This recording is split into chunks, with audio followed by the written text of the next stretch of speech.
Hello everyone, welcome to chemistry chem. So आज जो topic हम डिस्कस करने वाले हैं that is relationship between KP and KC.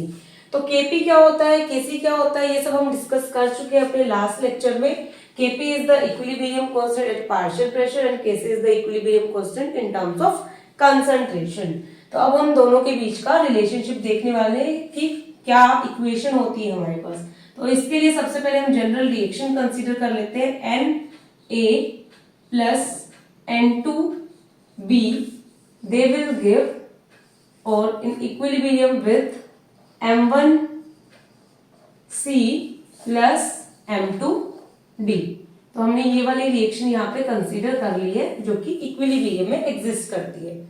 According to law of mass action हम क्या लिख सकते हैं, यहाँ पे हमारे पास अगर हम लिख रहे हैं इन टर्म्स ऑफ केपी, तो केपी क्या होता है, partial pressure in for the product divided by reactant raise to their power स्टोइचियोमेट्रिक।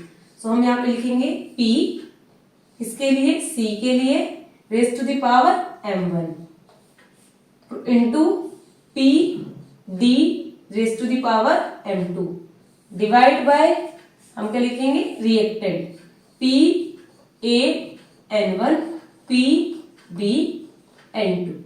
तो product by reactant raise to the power stoichiometric coefficient. ये हो गया हमारे पास केपी।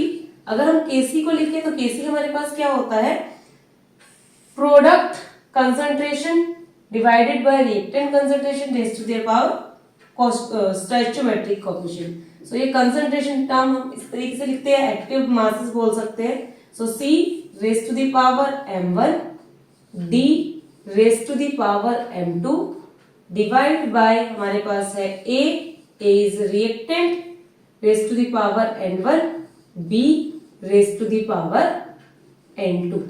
तो ये हमारे पास इक्वेशन है। अब हम यहाँ पे क्या करेंगे, जो हमारे पास आइडियल गैस इक्वेशन है इसको हमको यहाँ पे यूज करना है। हम किस तरीके से यूज करेंगे, हमारे पास जो इक्वेशन होती है that is PV is equal to nRT।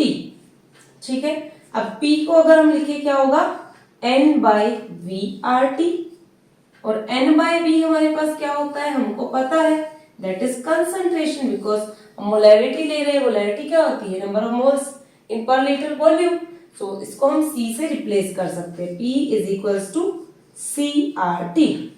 ठीक है, जितनी भी हमको ये कंसंट्रेशन यहाँ पे दी है इसको हम CRT से रिप्लेस कर सकते हैं इन प्रेशर टर्म्स को। तो ये जो इक्वेशन है हमारे पास PCRT हम किस किस के लिए लिख सकते हैं, इन सारे टर्म्स के लिए लिख सकते हैं। तो अगर हमको यहाँ पे लिखना है PA, हम यहाँ पे क्या लिखेंगे, CART, PB is equals to CBRT, PC अगर हमको लिखना है तो CCRT, एंड अगर हमको PD लिखना है तो हम क्या लिखेंगे, CDRT। तो ये हमने वैल्यूज लिख ली है, इसको हम पुट कर देंगे इस फर्स्ट इक्वेशन में।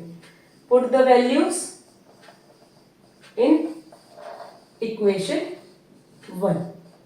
अगर इक्वेशन 1 में हम पुट करेंगे तो Kp हमारे पास क्या आ जाएगा, Kp is equals to PC, what is the C, CCRT, and यहाँ पे पावर क्या आ जाएगी हमारे पास M1, और इसके ऊपर भी होल पावर क्या आ जाएगी M1, या फिर हम होल पावर एक ही साथ लिख लेते हैं M1, हम बाद में ओपन कर लेंगे इसको, RT M1, यहाँ पे PD है, यहाँ पे हम वैल्यू पुट करेंगे ये वाली CDRT M2 डिवाइड बाय हमारे पास A टर्म है, सो CART N1, यहाँ पे N1 है, then PB is this CBRT N2। ये इक्वेशन आ गई। अब RT सब में कॉमन है, हम यहाँ से क्या कर लेंगे, इसको कॉमन निकाल लेंगे। Kp is equals to CC की raise to the power M1, then CD raise to the power M2। हमने दोनों से RT कॉमन निकाला, यहाँ से भी RT, यहाँ से भी RT। यहाँ से जो हमने RT निकाला था उसकी पावर क्या है M1, और यहाँ से RT जो निकाला उसकी पावर क्या है M2 है, लाइक दिस M2। अब जब हमारे पास बेस सेम होता है तो पावर क्या हो जाती है, ऐड हो जाती है। तो पावर हम यहाँ पे ऐड कर देंगे, तो डायरेक्टली हम यहाँ पे क्या लिख देंगे, आर टी की power m1 plus m2 divide bye, ऐसे यहाँ पे हम कर लेंगे, सी ए आर टी है, so C A raise to the power n1, R T हमने बाहर निकाल दिया, आर टी सी बी यहाँ पे n2 आ जाएगा, आर टी की पावर क्या थी n1 और बेस सेम हो जाएगा दोनों का, तो पावर ऐड हो जाएगी। अब इसको हम क्या लिख सकते हैं, K P C C m1 C D m2 divide by C A n1 C B n2, ये हमने लिखा। हमारे पास आर टी, दोनों बेस से मैं इसको ऊपर लेके जाएंगे, माइनस हो जाएगी power, so R T m1 plus m2 minus n1 plus n2, ठीक है, ये हो जाएगी इसकी आर टी की पावर। अब हमारे पास यहाँ पे कंसंट्रेशन टर्म है, अगर मैं ये कंसंट्रेशन टर्म मुझे हटानी है, ये सी क्या रिप्रेजेंट करता है, कंसंट्रेशन टर्म, तो डायरेक्टली इसको मैं क्या लिख सकती हूँ, इस तरीके की स्क्वायर ब्रैकेट में इसको मैं लिख सकती हूँ। तो यहाँ पे हम क्या लिखेंगे, यहाँ पे मेरे पास कंसंट्रेशन टर्म है सी के लिए और यहाँ पे m1, ठीक है, यहाँ पे हमारे पास क्या है d के लिए, d raise to the power m2, इसको हम बाहर लिख देंगे, डिवाइड बाय, ये a की पावर के लिए होगा a, क्योंकि ये कंसंट्रेशन टर्म है तो इसको हम क्या लिख सकते हैं a, ये कंसंट्रेशन b की है तो b लिख सकते हैं, और यहाँ पे पावर कितनी है n1, यहाँ पे पावर n2, ठीक है, और साथ में हमारे पास this whole R T raise to the power m1 plus m2 minus n1 plus n2, ठीक है। अब ये वाली जो हमारे पास इक्वेशन आई है, this is equals to this, देखिए Kc is equals to this, so Kp यहां से क्या आ जाएगा, इसको हम यहां पुट कर देंगे यूजिंग इक्वेशन 2, इसको हम इक्वेशन 2 बोल लेते हैं, so Kp is equals to this is Kc RT। अब ये क्या है हमारे पास, this is equals to delta Ng। ये डेल्टा Ng क्या होता है, delta Ng is the number of moles, means m1 plus m2 minus n1 plus n2. What is this? Number of moles of product minus number of moles of reactant, ये आ जाएगी delta Ng। तो यहाँ पे हम इसकी power क्या लिख देंगे, डेल्टा Ng, ठीक है। अब ये आ गया हमारे पास relationship between Kp and Kc। या तो आप इसको डायरेक्ट इक्वेशन में यूज कर सकते हो, या फिर आप सेम मेथड अप्लाई करके भी निकाल सकते हो। चलो हम निकाल के देखते हैं किसी इक्वेशन में, ये हमने जनरल मेथड कंसीडर किया था। हमारे पास इक्वेशन आई Kp is equals to Kc RT raise to the power delta Ng। अब हम यहाँ पे इक्वेशन जो कंसीडर कर रहे हैं that is H2 plus I2 they will give 2HI, उसके लिए हम इक्वेशन निकालेंगे।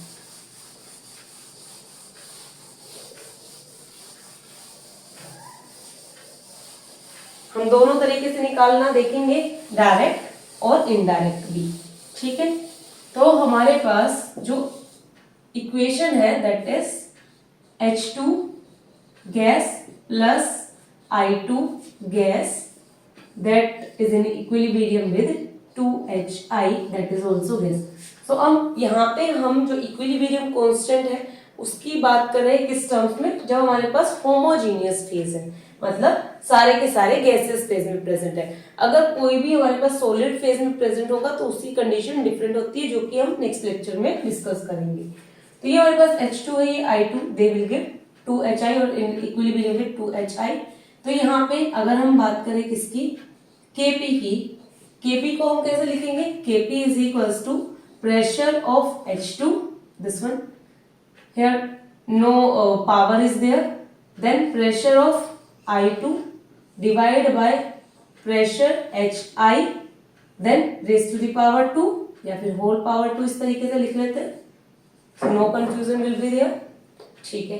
अब हमारे पास जो कंसंट्रेशन होती है H2 गैस की, अगर हमको ये निकालनी है तो इसको हम कैसे लिखेंगे, PV is equals to nRT, same equation use करेंगे, P is equals to n/V RT, P is equals to C RT। तो अगर मुझको कंसंट्रेट प्रेशर की वैल्यू चाहिए तो प्रेशर की वैल्यू के साथ ये किससे मल्टीप्लाई होगा, RT से। तो ये हमारे पास वैल्यू किसकी आ जाएगी, PH2 की। ऐसे ही मुझे किसकी वैल्यू निकालनी है, PI2।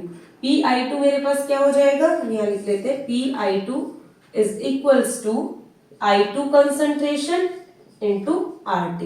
इसी तरीके से मुझे PHI निकालना है, तो क्या हो जाएगा हमारे पास concentration of HI into RT, क्योंकि यहाँ पे हम क्या ले रहे हैं, कंसंट्रेशन, और RT तो हमारे साथ है ही P के लिए। अब हम क्या करेंगे, 1 2 3 these three equation we will put in this equation. तो Kp हमारे पास यहाँ से क्या आ जाएगा, Kp is equals to PH2 की वैल्यू हमारे पास आई है ये H2 RT, देन हमारे पास PI2 की वैल्यू है ये वाली, so I2 RT, then divide by HI concentration and RT, and whole square is also there, means square here and whole square also here. Okay, now we will see Kp is equals to H2 concentration, I2 concentration and RT whole square. Okay, divide by HI concentration whole square and RT whole square. So this will be cancel out, means here Kp is equals to Kc. For this equation Kp is equals to Kc. Kc if we will write, what will be the Kc? Kc is product of concentration of product upon reactant. We have done one mistake in this. We have written opposite. We have to write product by reactant. I have written here reactant by product. So this is the mistake. So we will resolve this here. PHI whole square and here PH2 and PHI2. Okay, अगर हम ये लिखेंगे तो हमारी ये जो equation है वो अपोजिट हो जाएगी, तो इसको हम वापस से ठीक कर लेते हैं। तो Kp हमारे पास क्या आ जाएगा, यहां पे आ जाएगा HI whole square RT whole square divide by H2 concentration RT, I2 concentration RT. So this will be cancel out with this. What will be Kp? Kp is HI whole square by H2 concentration, I2 concentration, और RT cancel out हो गया है, तो मतलब हमारे पास Kp किसके equal आ गया, Kc के इक्वल, क्योंकि Kc हमारे पास क्या होता है, product concentration raised to their power stoichiometric, that is 2 divided by the reactant concentration raised to their power stoichiometric coefficient. So ये हमारे पास आ जाएगा क्या, रिलेशनशिप Kp एंड Kc के बीच का। तो इस इक्वेशन के लिए Kp और Kc का रिलेशनशिप क्या है, Kp is equals to Kc। अब हम ये देखते हैं कि हम डायरेक्ट कैसे निकाल सकते हैं। तो डायरेक्ट अगर हमें निकालना है तो डायरेक्ट हम डेल्टा Ng की वैल्यू फाइंड आउट करेंगे। क्या होती है, M1 plus M2 minus N1 plus N2। M1 की वैल्यू हमारे पास 2 है, M2 हमारे पास है नहीं 0, so minus N1 is 1 and N2 is also 1. See, this is one stoichiometric, here also one stoichiometric. So delta Ng is what, 0. 2 minus 2 is 0. So delta Ng is 0, and we know that what is the relationship here, Kp is equals to Kc RT raised to the power delta Ng. Delta Ng is 0, so we will put here. So Kp is equals to Kc RT 0, means Kp is equals to Kc for this equation. And this Kp Kc relationship vary if these equation varies. For example, we are having N2 plus 3H2, they will give 2NH3. इसके लिए हमारे पास relationship क्या होगा, हम direct निकालेंगे। किस तरीके से, Kp is equals to Kc RT delta Ng we have to find out for this. What will be the delta Ng? Number of moles M1 plus M2 minus N1 plus N2. So हमारे पास जो M1 है वो कितना है, 2, M2 हमारे पास नहीं है, minus N1 हमारे पास कितना है यहाँ पे 1, और हमारे पास N2 कितना है 3, so 1 plus 3 कितना हुआ 4, so here will come minus 2, so delta Ng की वैल्यू क्या आ गई हमारे पास -2। तो ये रिलेशनशिप हो जाएगा किसके लिए, हमारे पास इस इक्वेशन के लिए। तो जो Kp और Kc का रिलेशनशिप है वो जनरल इक्वेशन में हमारे पास किसके इक्वल है? Kp is equals to Kc RT raise to the power delta Ng। Delta Ng के ऊपर ही हमारे पास जो डिफरेंट वैल्यूज आ रही है डिफरेंट इक्वेशन रिएक्शंस के लिए, तो उसके लिए इनकी जो यूनिट्स होगी वो भी डिफर करेगी, जो कि हम बात करेंगे नेक्स्ट लेक्चर में। तो ये था आज का हमारा टॉपिक जिसमें हमने स्टडी किया relationship between Kp and Kc। Hope ये लेक्चर आपके लिए यूजफुल होगा। Hit the like button, share with your friends and subscribe to my channel. Thank you so much.